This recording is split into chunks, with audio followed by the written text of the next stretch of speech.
Welcome, Pewter Report readers, viewers, and listeners to a brand new edition of the Pewter Report podcast, energized by Celsius, the official energy drink of PewterReport.com. It is a Wednesday night edition of the show. We are in prime time, and we are talking about Scott Reynolds' favorite side of the ball. That is defense. If you watched yesterday's show, you saw us talk about the Bucs offensive player rankings from Pro Football Focus, but tonight, we are going to talk about the Bucs defensive player rankings as ranked by some writers on Pro Football Focus, including former Pewter reporter Trevor Sikkema. Joining with me tonight, I'm your host, Matt Matera, but joining with me is my fellow colleague from PewterReport.com, Bailey Adams.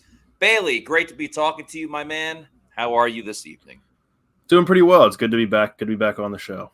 Awesome. Congratulations, by the way, to your LSU Tigers on winning the college baseball national championship. Pretty much a whirlwind of a series, if you look at it. Bizarre.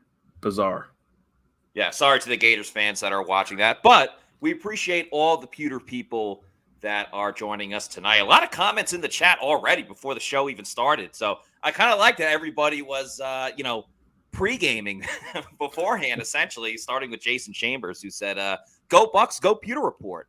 I am such a more knowledgeable Bucs fan since I started listening to the show a few years ago. Thank you, Pewter Report, for all you do to inform all of us diehard fans. Thank you so much, Jason Chambers. That is an awesome comment to start off the show. Richard in here as well saying, let's go Bucs. Predictions on the highest ranked Bucs defensive player. Yes, we will go position by position, kind of like what we did yesterday. We'll do that with the defensive side of the football. But first, we'll get into a couple of other Tampa Bay Buccaneers topics that have kind of been going around recently. Most notably, what went on this morning, the team announced that we have the dates for training camp, which is very exciting. Bailey, you've been there the past couple of years covering the team, whether it was with Pewter Report or some other outlets. Can you just explain the atmosphere of training camp when we got all the fans in there? Because we got it taken away from us in 2020, but being out there with everyone, it's an awesome time, isn't it? It really is. It's fun. We've had it where we walk out there, right before practice, and we've had people yell from the stands when the fans are there. They're yelling about Pewter Report. It's always good to see the fans out there, and it's always a hopeful time because I know even obviously the last few years there's been a lot to be hopeful about. They've had Tom Brady. They had these really awesome teams, but even before Tom Brady got here, it was always just a renewed sense of hope in the Bucs, and it, for better or for worse, ended up, not going so well. But it's always good at the start of a new season to have that hope, and a lot of fun to be out there. Looking forward to the atmosphere and looking forward to the heat. It's a hot one. It's always a hot one out there, but looking forward to it. Yes, it is. So the official start, the rookies report first, and then the veterans a day later. But training camp practice begins on Sunday, July 30th. So put it in your calendars there. That's the back together weekend for crew members. They also have different events for crew members. There's also Military Day. There's the Women in Red Day, which obviously is a huge event, a great event that the Bucs put on. You also have Junior Bucs Community Impact Day. And the last one that's open to the general public, that is Monday, August 14th. There will be more training camps as well, but those are the ones that are available to season ticket members and the general public too. So, yeah, it is really great being out there. The cool thing about, covering the Bucs in general and just reporting on this team is there's so many different avenues and just eras, even in a year. I mean, Bailey, you and I are both wrestling fans. We know the Attitude Era and this era and that era. But for year round with the Bucs, you have in season, of course, which is right around the corner when we get here in September. You have draft season with the combine and all of those reports, free agency. Training camp really feels like it's, the start of something new, and especially this year with, everything going on. I think you can make the case this year's training camp may be even more exciting than last year's, even with the return of Tom Brady. This quarterback storyline, Baker versus Kyle Trask, could really go anywhere. Yeah, I think so, and especially with the new offensive scheme as well. It's just because, and I don't want to say you ever got tired of seeing Tom Brady go to work, but it was kind of the same thing. You knew what you were going to get out of a typical practice last year. You'd see some nice plays down the field. You'd see a lot of the same things though from a day-to-day standpoint And this year it really will be with a new scheme, a lot of new faces, and especially at the quarterback position, two guys who will be going head to head. It'll be really interesting to watch. I know rookies get in there on July 24th, and the vets report the next day on July 25th. But yeah, when they get out there, and it'll be that's going to be their proving ground for trying to win the job. I know they'll have the preseason games as well. There's only 3 of them though, and the preseason games. I know there's joint practices up with the Jets. But the training camp is really where a lot of it's going to go down, and I'm really, really excited to see how this unfolds. Yeah, a lot of mystery, really, with the Dave Canales offense, like you just talked about. And yes, the Bucs do have joint training camp practices with the New York Jets, which joint practices are fun in general, but the fact that they're playing against Aaron Rodgers, who is a quarterback that the Bucs have a history with over the past couple of years, going back to their 2020 Super Bowl winning season. Rodgers was a big storyline in more ways than one, and they faced the Packers over the past couple of years. So it'll be nice to see one last, Rodgers versus the Bucs battle, unless, both teams meet in the Super Bowl, which, never say never, especially with some high hopes for the Jets this year. But you heard us talk. Yeah, go ahead. I will say too, I am disappointed that we won't get joint practices in Tampa this year with any team. That's a disappointment. Yeah. That's definitely something that changed a little bit. We've been lucky. Like last year, the Bucs had 2 separate joint practices. Yeah. They went to Tennessee and went up against the Titans, but then the Miami Dolphins also came to Tampa last year. The year previously, the Titans came to Tampa, and that was when Antonio Brown infamously threw a punch at a player, and Bruce Arians said that he was just batting away a B. Or whatever he said. And the Dolphins have came before for a joint practice. So a little bit of a joint practice this year with the Jets, not a team that they typically even play in the preseason. So a nice little mix up there. But you heard us talking about the quarterback matchup. And of course, we're not the only ones discussing it. Fans are, national news, local news. And one of the guys in the local news is former Bucs quarterback Sean King, who is not a fan of Kyle Trask. Very much not in favor of him winning the job. You could say that Sean King is definitely rooting for Baker Mayfield to win this. Sean King was he's a co-host on his own radio show, VSIN Live, that's on the Sports Betting Network. And on his show, he said, and this is per his words, Kyle Trask stinks. Listen, if Kyle Trask had done anything in practice during his 2 years backing up Tom Brady, Tampa doesn't go out and sign Baker Mayfield. He'd have had to have been terrible in practice because when you draft a quarterback in the second round, you want to be right. Jason Light, the Bucs general manager, wants that pick to pan out. I mean, there's criticizing a guy, and then there's a really, really harsh words that you could say about someone, saying that he flat out stinks. That's something you say with your buddies if you're like watching a game and you're like, that guy stinks. And for a former Bucs quarterback to say that about another guy, really, really, really harsh to say the least. Bailey, what were your thoughts about this? I thought, I don't know. I know he said he had some people in contacts that, that are on the ground, because I don't think he's really been out at the facility or anything to see for himself. And I don't doubt that he does know people and talk to people, whether it's around the building or just whether it's the local media. But I just don't think it's necessarily fair. Like, I don't think, for one, yes, the Bucs still might have gone out and signed, whether it's Baker Mayfield or some other veteran. They needed to round out the quarterback room. They weren't just going to hand the job over to somebody who had never taken a snap outside of week 18 of last year and had nine career pass attempts. So it was always bound to be a competition. And yes, I know he's right that Jason Light wants to be right. He wants his second round pick to pan out, but I think he also just wants to win games. And I don't know that necessarily Trask is, I wouldn't think as far as saying he stinks. We haven't had a chance to really know whether or not that's the case. I mean, it's possible that he does stink, but it seems rather early. I know it's funny to say early in his third year, but he did not really get a lot of reps. When you have Tom Brady and you have Blaine Gabbert behind him, Trask wasn't getting a lot of reps. So to go as far as saying he stinks already it's out there. Yeah, I would say more just inexperience than anything else. I think you also have to look at you have to read the room a little bit. He was never going to play over Tom Brady, and Blaine Gabbert was a long-time veteran quarterback, and not just a veteran QB, a player that has been very, very accustomed to the offense that the Bucs were running at the time. We know it's going to be different this year. So I understand the criticism of, well, why didn't he at least beat out Blaine Gabbert in year 2? I think there's definitely some warranted criticism there, but especially coming from Sean King, who, he's from the Tampa area. He did play his college football at Tulane, so there's a Ryan Griffin connection there.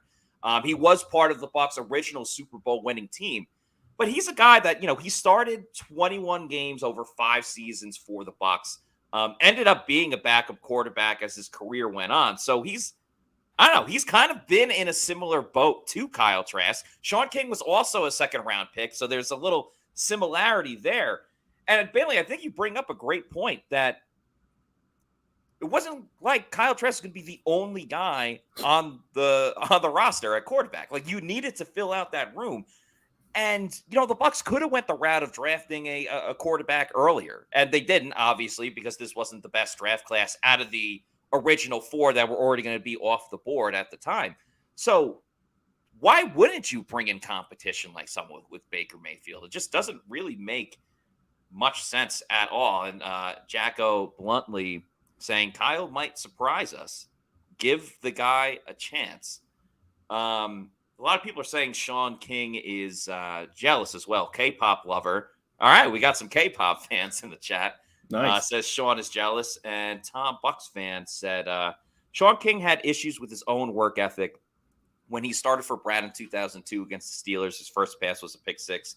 Did not know Gruden's playbook. On the other hand, though, and this is why we love everybody in the chat, because Al Bundy has a difference of opinion. Says King has a legit point. You guys shouldn't downplay his comment. Look at Green Bay and Jordan Love. They didn't even sign Baker, and they could have. How do you feel about that comment from Al Bailey? Because I think the Jordan Love situation is a little bit different than Kyle Trask, but curious to get your opinion. Yeah, because I'd say they drafted Jordan Love in the first round with the plan all along of, he's going to be the future starter after Aaron Rodgers is gone. I mean, I think the Packers handled that in a weird way to begin with. And I get the point there from Al, but I think it is a different situation when you draft a guy in the first round. He is, for better or worse, going to have to start eventually. I know Trask is a second-round pick. He was a late second-round pick. And I think to something you said earlier, they bring in Baker Mayfield as competition. They brought Baker in on a 1-year contract. And I think that's why they're giving Trask a legitimate chance to start.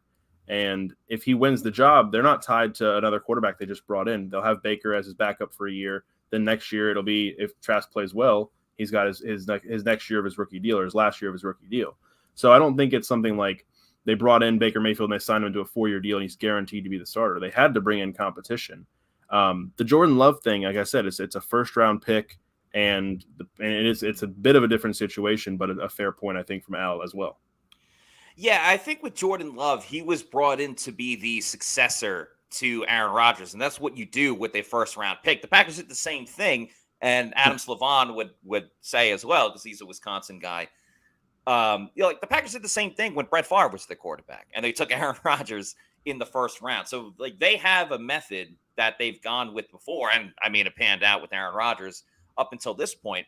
When Trask was selected, as you said, late second-round pick, the Bucs were coming off a Super Bowl, and it was more of a luxury pick more than anything else. And you can get away with that in the second round. And if you were going to back Kyle Trask, you could say this is a completely new offense, so you kind of wipe the slate clean. And although he hasn't played in a while, he went 3 for 9 for 23 yards in his only start, or not even start, just his only appearance in the NFL. When he's been around talent at the University of Florida, he absolutely thrived and was a Heisman Trophy candidate, at least. And who's to say that he can't do it with the Bucs, with working with Mike and Chris and Dave Canales as your offensive coordinator? Yeah, and I was having, I think, the same kind of conversations with people right when they drafted him. Was, I know there was questions about, whatever, arm talent, whatever it was with Kyle Trask when he got drafted. It was at Florida he had Kyle Pitts, he had Kadarius Toney, and I saw people kind of downplaying Trask's record-breaking season in 2020 by saying, oh, well, yeah, he had Pitts and he had Toney and he had a good offense around him. And I'm thinking, what's the offense he's about to step into with Mike Evans and Chris Godwin? And at the time, they had Antonio Brown, and they still had all these other guys. So It did. It felt like a kind of almost a parallel where it's like he's got talent around to work with, and he hasn't had a chance to throw to those guys. He hasn't had a chance to really play with Mike and Chris. And I think you'd go as far as saying probably maybe not even OTAs, probably minicamp was the first time he had a chance to even work with those guys. Yeah. Even that closely. So, he'll get that chance in training camp, and Baker will get the chance as well. And, we'll see how it pans out. I think it's just a little early to say, Kyle Trask stinks and, it's a waste of a second round pick. Right. To say he stinks, I think is obviously like the buzzword. If he just said, I don't really believe in Kyle Trask, totally fair.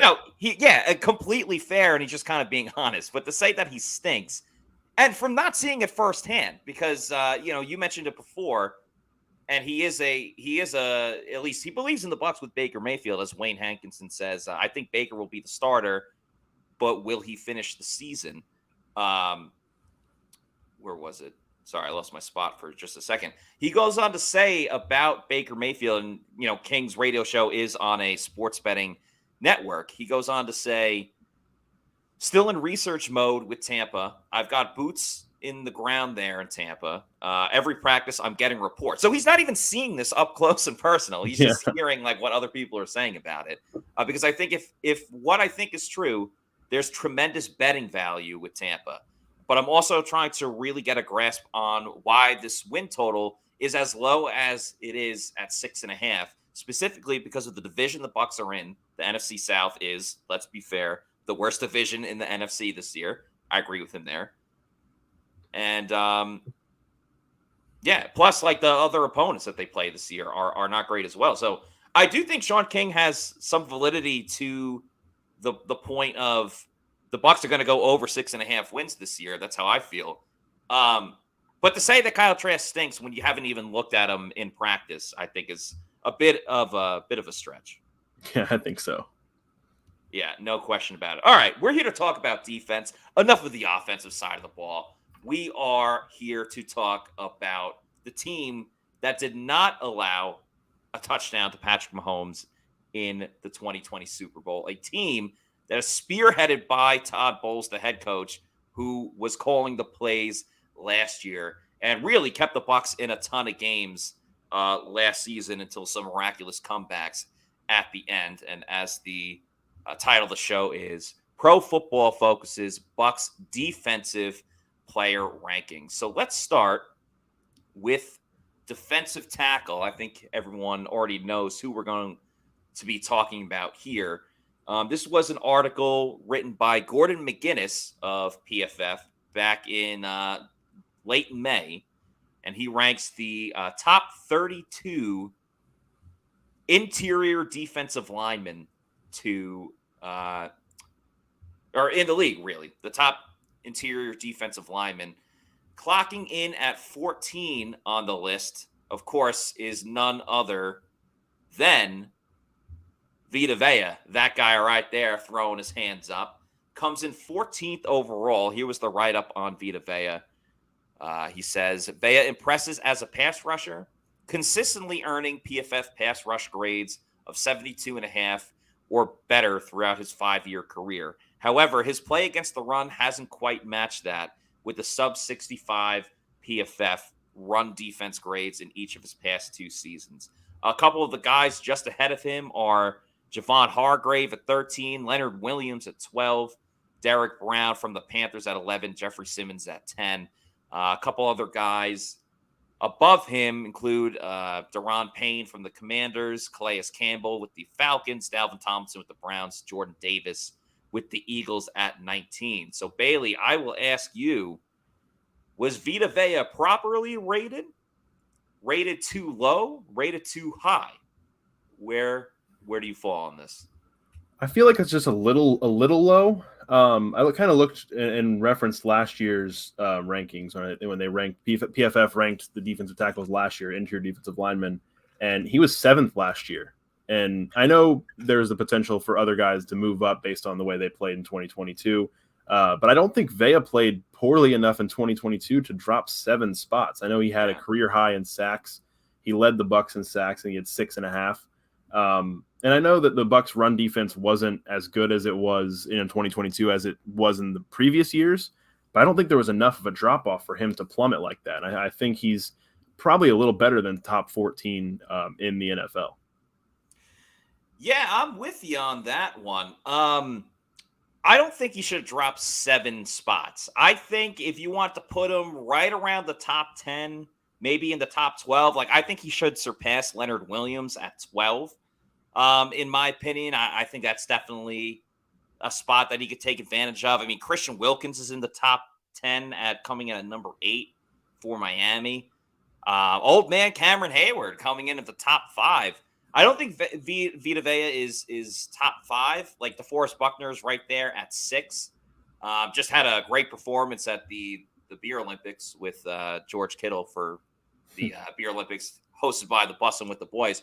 But yeah, Vita, it's so interesting to write up as well, because going into this season, you would have never thought that, Vita was going to struggle as a run defender this year, but he's going to rack up the sacks, because their narrative of Vita was actually flipped. It was, oh man, like you can't run the ball on the Bucs at all, and Vita Vea is a huge reason because of that. But we'd like to see Vita ramp it up a little bit as a pass rusher. Well, he certainly ramped it up as a pass rusher, leading the Bucs in sacks last season. But there's also no question that the Bucs did struggle stopping the run a little bit, really just compared to how flawless they were and effortless it looked at times over the previous 2 to 3 seasons. So 14, I feel like might be a little bit high. I think 12 or 11 is a little more properly ranked for Vita. I'm not going to, put my arms up in the air and say it's absolutely ridiculous, because it is tough for national writers to put everyone together. On yesterday's show, we talked a lot about potential where players could get to. I kind of feel like Vita, if he has an all-out year, same number of sacks, but ramps it up a little bit as a run stopper, especially with the addition of Kalijah Kancey in the mix. I could see Vita getting into the top 5 if he really, really plays to his ceiling. Yeah, I mean, there's so much to like about what Vita Vea does, and I think what kind of happened a little bit in 2022, and not trying to make it all about an excuse, but I think he kind of suffered from Akeem Hicks coming in and not really panning out, not being able to stay on the field all the time, and just not having the help probably that he could have. If with more help, I think he probably could have found himself in this top 10, top 8 range.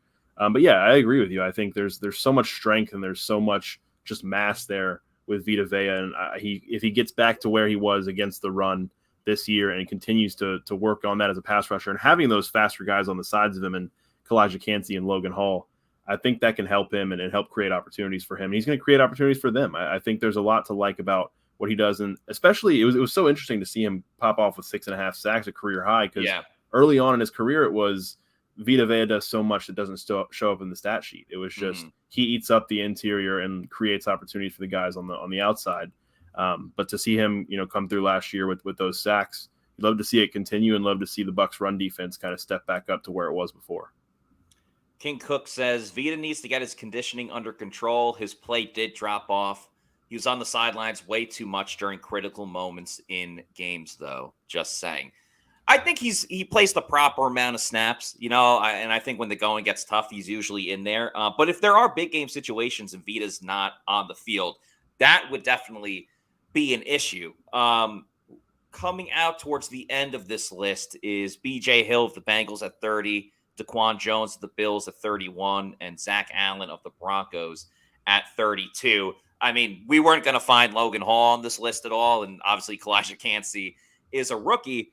But just looking at the defensive tackle group as a whole outside of Vita Vea, what's your overall thoughts for Logan and Kalijah Kancey? Are you optimistic? Are you a little patient with what's going on? What are your thoughts? I think patient. I wrote about this on PewterReport.com over the weekend, and just some of the questions that the Bucs might face as they try to get to where they want to go. And I know I see, you can see what they're doing with the defensive line. Getting faster, getting younger, and I think it's going to pay off in the long run. There might be some growing pains, I think, early on this year. So I'm kind of I'm optimistic in terms of the long term. I think it's going to be something that can really, really help this Todd Bowles defense go. But I think there will be growing pains when you've got Logan Hall, who, didn't play a ton last year, is going to play more snaps this year, and Kalijah Kancey, who's a rookie. I know he's a first-round pick, and he's going to be in there, but I think there will be games where he struggles. There will be stretches of games where he struggles, and maybe even a couple weeks in a row where he's not really making an impact. But I think with the speed and just the agility that he has, and I think even I think his strength is a little underrated just because of his size. I think they're going to be able to really put something together down the stretch, maybe and into next year. I think it might just take some time. Yeah, I'm really excited about Kalijah Kancey. His overall speed, I think, is going to be great for this team. But we kind of said that about Logan Hall as well. Yeah. But maybe that's the difference between Kalijah being a first-round pick and having that build of Aaron Donald, and Logan Hall being, he was a second-round pick, but he was kind of close to the end of the first round. He was the first pick of the second round, so yeah, he's not that far off. So I'm excited about Kalijah Kancey. I'm eager for Logan Hall because I'm not crazy confident in him at the moment, but he bulked up this offseason. He's looking much, much bigger, and that's what everyone, his coaches including, were saying about Logan Hall. And he at least, did the first part of it. We'll see how the rest comes together. So definitely excited about one, little down on the other, but taking a step in the right direction. So next up, after the interior defensive line, it's the edge rushers in the NFL. And this article was written on June 7th. I was so excited to say his name that I just flubbed the date. But this was written by our old pal, Trevor Sikkema, Pewter Report alumni. So Trevor ranked them in the top 32, but he also put them into tiers. So he has tiers 1, 2, 3, 4, and 5. Tier 1, he has 6 players in it: Myles Garrett, Micah Parsons, Nick Bosa, TJ Watt, Max Crosby, and Joey Bosa. The first Buck you see is not until the last tier, and that is tier 5. No, excuse me, tier 4. I don't know how to read. In tier 4, number 20 is Shaq Barrett. And he doesn't have a writer for Shaq. He just kind of did a little bit of everyone. So the little part that he has for Barrett, Trevor goes on to say, Barrett is coming off an Achilles tear, so who knows what he'll be in 2023. However, since 2019, he's been one of the league's most productive and savvy pass rushers. And then he goes on to talk about everyone else. So a quick line on our guy Shaq right there. Bailey, properly rated, too low, too high? I think properly rated. I would say right around for, especially when you go back to the last few years and what he has done in the past. I think he deserves to be up there and then up there for consideration. But I think there are fair questions about his Achilles. He's coming off the Achilles tear from week 8. He's on the wrong side of 30 now, and I know Achilles tears can be really difficult to come back from, especially when you rely on your get off and your quickness like Shaq does. It's really a big if for me with Shaq Barrett this year. And I'm actually really, really excited to see, him get back on the field, because I think he's probably going to be playing with a little bit of a chip on his shoulder. Because I'm sure he's hearing and seeing some of the things that people maybe are saying and writing about him, just because he is getting up there in age. But, he just a few years ago had 19 and a half sacks, followed that up with 8, had 10 in 2021, and he had only just 3 before, going down last year. So, it's a question of whether or not he will get back to where he was before. But based on, his resume and where he still could be, I think he's probably properly rated. I agree. I think he's also very, very much properly rated, because you have to take in the Achilles injury into all of it. But I also think it would be unfair to Shaq, and I'm glad Trevor kind of mentioned this, because of what Shaq did in 2019 and how integral he was to the defense in 2020 and even last year. I think 2 seasons ago. I think it's unfair to write Shaq off because of a slow season even before the Achilles, as you talked about with the 3 sacks on the year. You see in this photo, he's taken down Lamar Jackson. Shaq was a wild man in that game up until he got injured with the torn Achilles. And I think Shaq very much in his Bucs career has been obviously he gets the production, but he's very much a streaky pass rusher as well. I mean, you go Yeah. back to that 2019 season when he had the 19 and a half sacks, or 2020 as well. I mean, he came bursting out of the gate, but he would have like 2 games in a row where he'd get a hat trick of sacks, and he'd have like 6 sacks in 2 games. Shaq is very much, I don't have the stats in front of me, but in the number of like multi-sack games that Shaq has had since since 2019 when he came to the Bucs, I'd be willing to bet he has to be like towards the top of everybody in the league, because we say turnovers come in bunches, the sacks come in bunches for Shaq Barrett. The big question with the Achilles, more than anything else, just outside of rehabbing it, is Shaq has never been known to be the biggest guy out there, so he relies heavily on his speed. I worry about his speed more than anything else. Can he still get that quick get off? Because that's what made him such an elite pass rusher for the Bucs since he's come to Tampa Bay. That's what really concerns me the most. Obviously, he's had heartbreak this offseason, so we got to see what his mentality is going into this year. But I don't think it's fair to write off Shaq just yet. Yeah, I don't think so. And I'm trying to do some really quick math here, looking at his stats. And I think I'm at right around 9 double-digit sack games. Oh, 10, I think. 10 since he got here in 2019. So, yeah, they do come in bunches for him. And what was really, really disappointing and just kind of one of those heartbreaking moments, too, on the field is that game against the Ravens was his best of the season. It was. And I remember being there and thinking, and I don't know if I even said it to someone, don't really recall who was at that game with me. It might have been JC. But we were kind of marveling at the fact, like, all right, this is the Shaq Barrett that everyone's gotten used to, and he's showing up. Like this is what the Bucs need out of Shaq Barrett down the stretch. And then there it is, he goes down with a torn Achilles, and it was just kind of a gut punch to the defense, and I'm sure for Shaq himself, because he probably felt like he was getting back to who he had been in recent years, and it was just a really, really tough injury to go down with. And we'll see how he bounces back. I think I think a lot of people are fair to be cautious about it. And it kind of paints a bigger picture for the pass rush. There's a lot of questions. There's a lot of questions over there. Yes, there is. And just looking at the rest of this group, I mean, it's a bunch of heavy hitters, man. I mean, Shaq's ranked the 20th, but there's a lot of great guys in front of him. You heard me read off tier 1. I mean, tier 2, Hassan Reddick starting it off at 7. I mean, he went crazy for the Eagles last year. Rashawn Gary, Trey Hendrickson, tier 3. You still have Khalil Mack is in tier 3, which just sounds insane to say. I know he's had some injury issues. But yeah, Josh Allen, not the quarterback, the other one at 15. Matthew Judon at 18. So there's some tough guys. DeMarcus Lawrence right in front of him as well. We're going to do player previews in general, when we get closer to training camp, which we now have those dates. But just looking at the rest of the outside linebackers, Bailey, I'll ask you, because you got Joe Tryon-Shoyinka. We know the trials and tribulations of him and Anthony Nelson re-signing this year. They also drafted Yaya Diaby. In your opinion, we say JTS is probably going to start out as the other outside linebacker besides Shaq.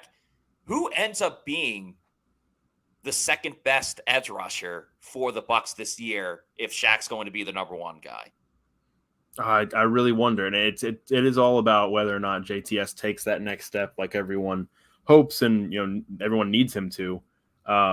I mean, I think in terms of pressure rate, and you like to think that he's going to convert some of those pressures into sacks. So I'd probably lean toward JTS as of right now, but I wouldn't be surprised if it's Yaya Diaby and he gets himself down the stretch, finding himself in a bigger role in the rotation, because I think he has a lot to offer, and I think the Bucs are very, very high on him.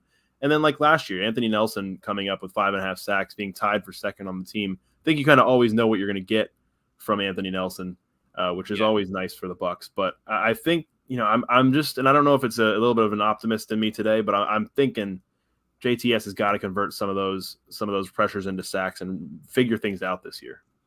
I think Anthony Nelson's going to be steady Eddie. Yaya has the highest ceiling, and JTS is an absolute wild card. I think it's a flip of the coin. Kind of like the Targaryens. They say anytime a Targaryen is born, the gods flip a coin, whether they're going to be good or evil. And it's a little bit like that with Joe Tryon-Shoyinka.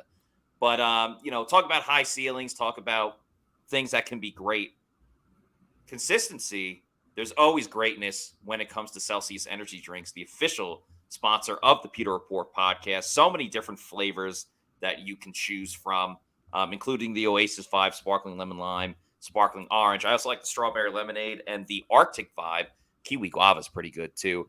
If you want to find out where to get a Celsius Energy Drink, go to the store locator, punch in your address on the Celsius website, and it will give you the closest location of where to find one at your local Walmart, Target, convenience store, or your bodega. And then once you keep going to your bodega, you know you love Celsius Energy Drinks, but you want more, start buying them in bulk. Go over to Amazon, do the subscribe and save. Get the variety pack, this variety's the spice of life. You can have it sent to your place of residence weekly, monthly, quarterly, whenever you want. There's no sugar or preservatives, no post energy drink crash or jitters that you might get with some other products. So make Celsius your number one pick. Celsius, the official sponsor of the Pewter Report podcast.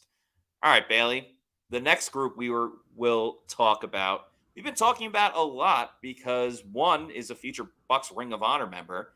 The other could be one day, but is currently not in the ire of Bucs fans. Of course, we're talking about Devin White, Get Live 45, and Lavonte David. And Pro Football Focus has treated Lavonte David quite well. Also, because Trevor Sycamore wrote this, he has Lavonte David at number 2 in Tier 1, number 2 overall among inside linebackers. Fred Warner at 1, Lavonte at 2, and Demario Davis at 3. Devin White is also on this list. He is all the way down in Tier 6. And I know Trevor Sycamore has had some conversations with Pewter Report and Scott Reynolds, so he knows the down low on Devin White. Devin White is ranked 25th out of 32 inside linebackers. He's right in front of his former LSU alum, Patrick Queen, now of the Baltimore Ravens. And Leighton Vander Esch at 32 rounds out the whole group. Bailey, Lavonte David is finally getting his praise, coming in at number 2. Yeah, no, I think he's properly rated too. I don't have any arguments with that. I don't think he's slowed down whatsoever as he's gotten older. I know the playmaking isn't necessarily there like it was early on in his career, but I think it's also kind of not been his role. Devin White's been kind of that guy, being sent after the quarterback and forcing some fumbles here and there. Would love to see Lavonte get back to that, but just in terms of what he does, for the Bucs and on defense, his coverage is insane. Like no one really covers like Lavonte David does. And I think PFF had him at an 88 coverage grade in 2022, which is the second best of his career. And like I said, he's getting up there. He's, I think, 33 years old now, and I have no questions about how Lavonte David will look, come September and into this season. So I think that's, one thing that the Bucs can be certain about on defense, which is always helpful. And as far as Devin White, 25th, man, might be a little too low for me, but it's around the right range, unfortunately, with what Devin has, put out there on tape lately. And I think Trevor went on to write about Devin White and called that tier that he's in the all-athlete tier, because there's no question that Devin White's an amazing athlete, and a lot of what he does, stems from his athleticism and what he's been able to do as a blitzer. His coverage rate last year was, right around 44, 45, which is just abysmal. And it's almost fair for him. And it's almost ironic too, when you look at the two guys, manning the middle of the defense for the Bucs, and you look at Devin White is upset about his contract. Once that contract extension is making on his 5th-year option around $11 million. Lavonte David, I know he's getting up there in age, but he just signed back on a 1-year deal for far less than that. And I think, he could realistically, if he wanted to, if he was the type of guy, he could make some noise, or could have made some noise in free agency and said, hey, I deserve more than this. But he signed back on, and, I think he's going to be what the Bucs need him to be again for another year. I'm glad that Lavonte is finally, getting some recognition, even if it had to come from somebody that knows Lavonte David probably better than anyone else at Pro Football Focus, being a Tampa local and previously writing for PewterReport.com, but also shows that you can rely on linebackers even if they're later in age. Lavonte's up there as one of the oldest starting linebackers in the league, and still a top tier inside linebacker. we need to see more turnovers. I think that's absolutely apparent. And yeah, I mean, Devin at, in tier 6, as far down as he is, I could see him moving into tier 5. And it's so funny because Devin, depending on who you ask, I mean, there are people that will have Devin in your top 10 of inside linebackers. And then you see, this article from PFF where they have him, 25, 26 overall. I think the potential of Devin could put him in the top 10. No question about it. I mean, you want to talk about, we like talking about the 2020 season because the Bucs won the Super Bowl. But if you want to talk about that 2020 version of Devin White, I don't think there's much of a question that he's at least in the top 15 at worst. So we know that the potential is there with Devin. The athleticism, like you talked about, he's just got to clean up a lot of the other things, whether it's run coverage, pass coverage. I personally would put him in like the tier 5. I know we're down on him because we don't think he should get paid the money that he's asking for. But that still doesn't mean that he's a terrible, inside linebacker. Like at tier 4, the last in the group is C.J. Mosley at 19. But then you look at tier 5, Jermaine Pratt, Shaq Thompson, Azeez Al-Shaair, I should say, Bobby Okereke, Logan Wilson. If you put Devin White at 22, I would have no issues there. So that's kind of like where I would have Devin. But very interesting to see for sure where they had Lavonte David and Devin White for this one. People are feeling some type of way about Lavonte David and, Devin White a little more specifically. King Cook says Devin being ranked 25th is bogus, and they clearly hate him. I don't know. I don't know about that one. Jack L. Bluntly says Devin needs to improve his coverage skills. Emphasis on the skills. Jonathan Bajet says, love that LVD is getting recognized. Jonathan, I'm in full agreement with you. And Tom Bucs fan rounding it out as well, saying Devin White's issue is coverage. He can rush, but he blows the coverage. Yes, he is a great blitzer. There's no doubt about it, using that speed for sure. This next one, Bailey, we have some gripes with this one. We are talking about the corners. And the Bucs have 2 of them on it, starting with Don't Make a Scene. It's just Dean, Jamel Dean in there. But my goodness. So Jamel Dean comes in at 10. Coming in, and I had to double check this, at 19, no longer with the Bucs, but former Buccaneer, Sean Murphy-Bunting of the Tennessee Titans is at 19. Yep. And then your other starting cornerback for the Bucs, your CB1 in the eyes of Todd Bowles, is Carlton Davis at 29. Now, if you want to have Carlton Davis at 29, fine. But to have Sean Murphy-Bunting at 19, who they just played on the same team together, and Carlton was clearly the number 1, absolutely blows my mind. And then Jamel Dean, obviously, coming in at 10. But I'll do the read-up real quick on Dean. They say, and this was written by Sam Monson of PFF. He wrote a lot of the offensive ones. He says, for Dean, one of the league's most underrated cornerbacks, Dean finally cashed in this offseason with the big payday for the Bucs. He has 4 straight seasons with the PFF coverage grade between 74.7 and 78.9. And though he doesn't make a lot of plays on the football, he makes quarterbacks and receivers work for every yard. For SMB, he says, the player typically tasked with manning the slot over the past few seasons in Tampa Bay. Murphy-Bunting is another cornerback limited by injury. He played in 10 games and was on the field for fewer than 500 defensive snaps, but earned a 74.5 PFF coverage grade. And then for Carlton, Davis isn't coming off his best year, but he still led the Tampa Bay cornerbacks last season with 11 pass breakups, more than double the next best total. He allowed a 85.8 passer rating into his coverage and has elite size and strength for their position. So Bailey, based on what Sam Monson said himself, that that Sean Murphy-Bunting was not available for a lot of games, that Carlton Davis, led the team in pass breakups. How on earth is Carlton Davis ranked 29th and Sean Murphy-Bunting ranked 19th. It's insane enough to me that Carlton Davis is ranked below Sean Murphy-Bunting, but the fact that he's 10 spots below him is one of the wildest things I've seen probably this offseason. It's been a pretty wild offseason. So yeah, I don't know. I can't explain it. I know he tried to explain it, and I want to know, like, compare the two.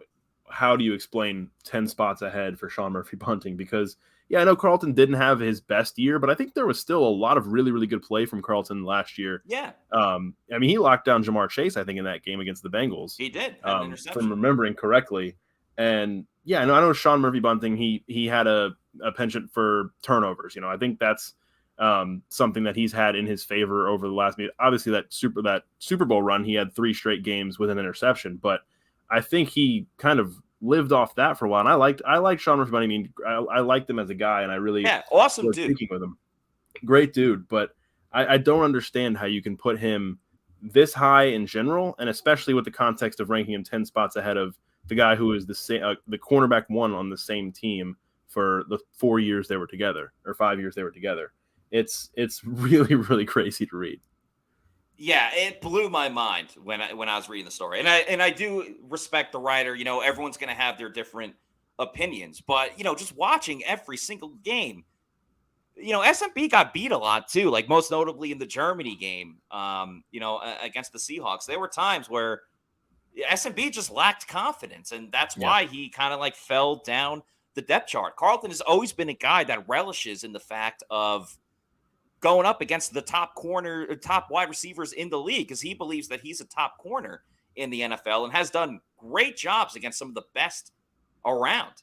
And for Carlton to be that low, it boggles my mind. He's clearly not properly rated. I don't think he should be 29. He should at least be in the top 15. Jamel Dean, I think pretty high praise for 10. I'd probably bump him up a little bit higher. Maybe, like, honestly, if you put like Carlton 14 and Jamel 15 or flip that order, I would have no complaints there. But, shout out to Jamel Dean for, getting what he did with those numbers. But yeah, SMB, good guy, but should not be ranked 19th on this list. How do you feel about Jamel at 10? Yeah, I mean, you get the feeling this is kind of tying into both Davis and Dean, and probably Sean Murphy-Bunting too. You kind of get the feeling these rankings are maybe a little too heavy on the grades. I think they weigh the grades a little too much, because, I know SMB had a good grade, and maybe that was part of the reason why he was where he was on the list. But I think Dean's pretty fairly rated. I think he has kind of gotten himself into that top 10 territory. And I know PFF has long loved Jamel Dean, both in terms of grades and just also overall. I know they were really high on him going into free agency. I had him as one of the top ranked free agents and the top cornerback on the free agent market. And I mean, he's just been really, really consistent in terms of his coverage. And I know both guys, both Jamel and Carlton, they probably don't get the level of attention. And I don't even say I want to say the level of attention they deserve, but it's what keeps them from getting that is the lack of turnovers. Yes. They both obviously have very low interception totals, and those are what kind of jump off the page when people are evaluating cornerbacks. And until they can kind of, get those numbers up, they might not get above where, maybe where Jamel Dean is right now. And I was looking back at last year's, and they had them in tiers last year. And Carlton Davis and Jamel Dean were both in the tier titled on the cusp of being elite.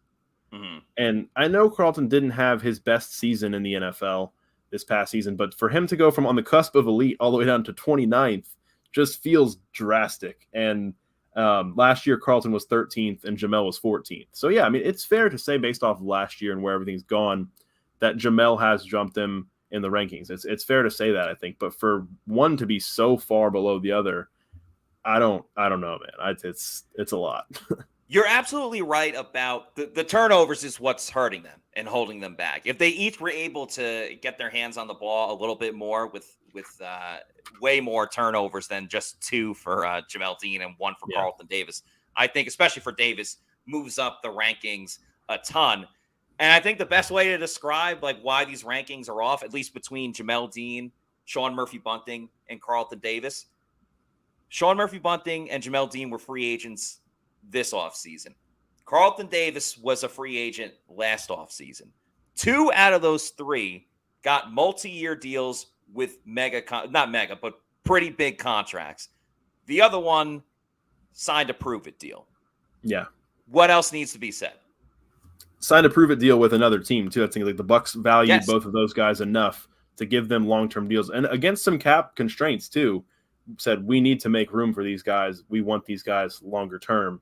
SMB, not so much. He went off, signed a prove-it deal with Tennessee, and we'll see how it goes for him. But, I wish him the best, but he's not 10 spots ahead of Carlton Davis. I'm not even sure he's on this list. It's top 32. I'm not even sure he's top 32. Yeah. Another fun list you can make is the list of all the bets that you're going to make during this football season, or really at any time. And, of course, if you're going to be betting, make sure to do it over at mybookie.ag. We've all been there before. A weekend trip to the casino canceled because real life came calling. Well, MyBookie's new and approved online casino is here to change the game. Dive into truly realistic casino experiences featuring the latest in slots, progressive jackpots, and live dealer action, all from the comfort of your own home. The MyBookie Casino provides a Las Vegas experience when the action's in your hands. And the best part is you don't even need to wear pants, though I would still recommend doing so.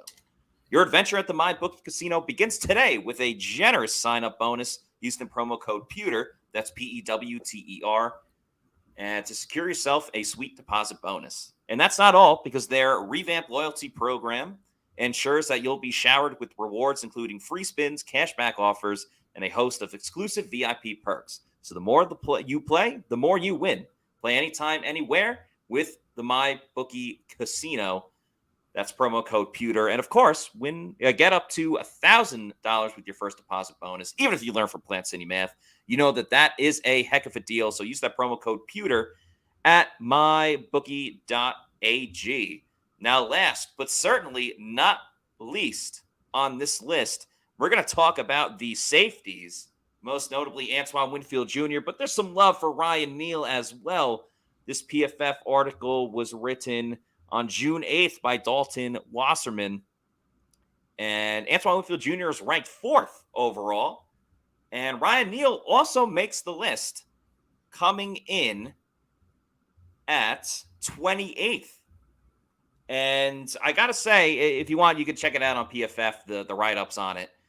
I feel pretty good about both, Bailey, just where they are. I think Antoine Winfield Jr. should be considered one of the best best safeties in the league, especially moving back to, free safety this year.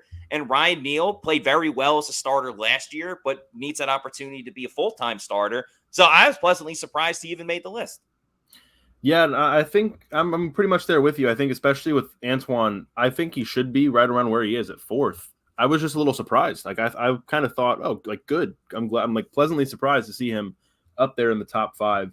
And his run defense was amazing last year. He had 4 sacks as well.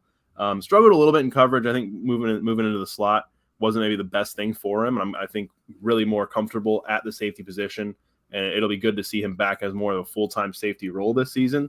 But yeah, I think top 5 is definitely fair for where he is in his career and in line for a contract extension pretty soon. And Ryan Neal, I even thought, if we're basing this off of last year, I think he could be a few spots higher maybe, but I think pretty fair, right in the range that he's in. I think by the end of this year, I think I've talked to you when we were at the facility a couple weeks ago for minicamp. I'm all in on Ryan Neal. I think this guy's potential is off the charts, and them as a duo is really going to be something that I think the Bucs are going to be pretty happy with by the end of the season, because both guys have high ceilings, and I think they have a really good shot at reaching those ceilings. Down the stretch last year when Ryan Neal had to step in for Seattle, he didn't allow a touchdown after week 5, and he ended the season as PFF's top graded safety. So I was almost surprised to see him that low, knowing how much they weigh their grades, and him being their top graded safety and coming in at 28. I was a little surprised by that. Yeah, so Neal was one ahead of Adrian Amos and Malik Hooker, Jerron Harmon, Adrian Phillips. A couple of guys in front of him were Jaquan Brisker, Donovan Wilson, Xavier McKinney, Marcus Williams, Rodney McLeod, and Quandre Diggs. Yeah, it is odd, and I guess it's different from rider to rider, because, to go back to the corners, why would, Carlton get penalized so much for not having as good of a grade as some of the other guys, but Antoine or Ryan Neal, excuse me, had off the charts grades, phenomenal grades, and barely makes the list. But I do think it is fair. It's like you only had a small body of work.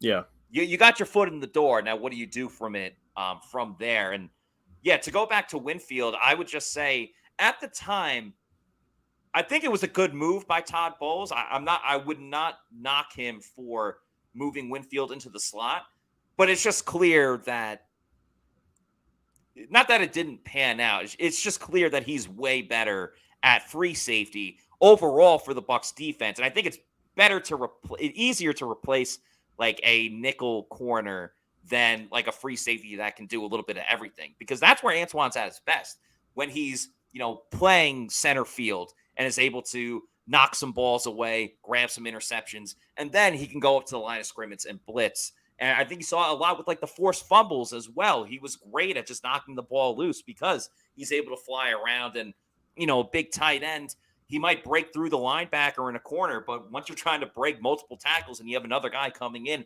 and punching that ball away, like Antoine Winfield Jr. has been so great at doing, that's just a little bit of added value that you can get from a free safety that you might not necessarily have with a nickel corner that, if the receiver runs a certain route, then you're automatically out of the play. So before we sign off, Bailey, just real quick, the safety position, I think it could be stellar this year with Winfield and Ryan Neal. Do you feel that they should bring in another veteran player to be like a key backup, given all the undrafted free agents they have?